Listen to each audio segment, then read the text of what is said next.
यदि आपने संकल्प लिया है कि 7 दिन की कथा हमें श्रवण करनी है, आपने संकल्प ले लिया है, तो उसमें मनसा वाचा गड़बड़, मन के द्वारा, वचन के द्वारा, कर्मों के द्वारा, यानी हमारी वाणी से कोई गलत शब्द ना किसी को निकल जाए, हमारे द्वारा किसी को क्रोध ना आ जाए, हमारे मन से किसी के प्रति गलत चीज ना हमारा मन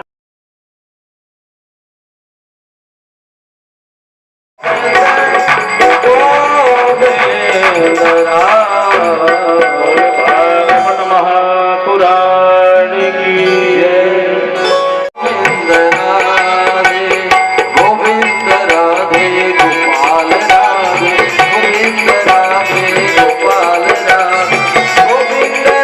हरि के भजन में तो अपमान तो नहीं झेलना पड़ेगा और भगवान भी कहेंगे कि हाँ भाई ये मेरे परम भक्त है और ये मेरी शरण में आया है। पंडित आत्मदेव को नाना प्रकारों से संत जी ने समझाया, वैराग्य की बातें बताई, परंतु उनकी लगन तो सिर्फ एक पुत्र प्राप्ति की थी। संत जी से पंडित आत्मदेव जी कहते हैं, मुझे उपदेश आपका नहीं सुनना है, मुझे तो आपसे वरदान चाहिए। आप मुझे वरदान दो कि मेरे घर में एक छोटा सा नन्हा सा बालक हो जाए। यदि आपने यह वरदान नहीं दिया तो मैं आपके सामने ही अपना क्रोध सुनाया। क्रोध के कारण वो जो है घर से निकल गए। बोले मैं इस घर में रह करके क्या करूंगा, घर ही मैं त्याग देता हूं। जब मेरे घर में बच्चा नहीं, औलाद नहीं, तो मैं इस घर में रह के करूंगा।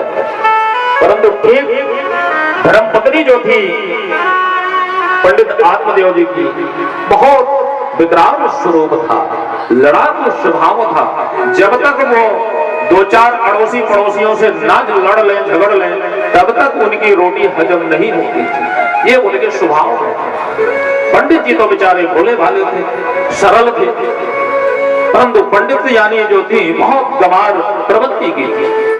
अपनी पत्नी धुंधली के साथ अपने घर में रहते थे, अपने यजमान बंधुओं का काम करते थे, पूजा करवाते थे, विवाह करवाते थे, कर्मकांड सत्राण कथा करते थे।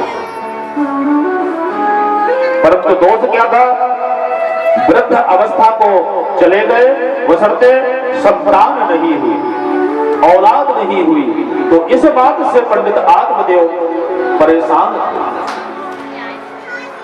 कि मैं गांव भर का पूजा करता हूँ, नामकरण संस्कार करता हूँ, विवाह करवाता हूँ, मंगल उत्सव करवाता हूँ, और मेरे घर में अमंगल है, मेरे घर में मंगल ही नहीं हो रहा। ऐसा कौन सा दोष है मुझ में कि मेरे संतान नहीं हो रही। और तो और महाराज छोड़िए, गाय पालते थे तो गाय भी बछड़ा नहीं देती थी। इतना बड़ा दोष था। तुलसी महाराजी घर में लगाते थे, तुलसी भी घर में सूख जाती थी। हरी भरी तुलसी लेकर के आते थे और तुलसी महारानी भी सूख जाती थी। इतना जबरदस्त। अपनी पत्नी धुंधली के साथ अपने घर में रहते थे, अपने यजमान बंधुओं का काम करते थे, पूजा करवाते थे, विवाह करवाते थे, कर्मकांड सत्राण कथा करते थे। परंतु दोष क्या था, वृद्ध अवस्था को चले गए, बशर्ते संतान नहीं हुई, औलाद नहीं हुई। तो इस बात से पंडित आत्मदेव परेशान थे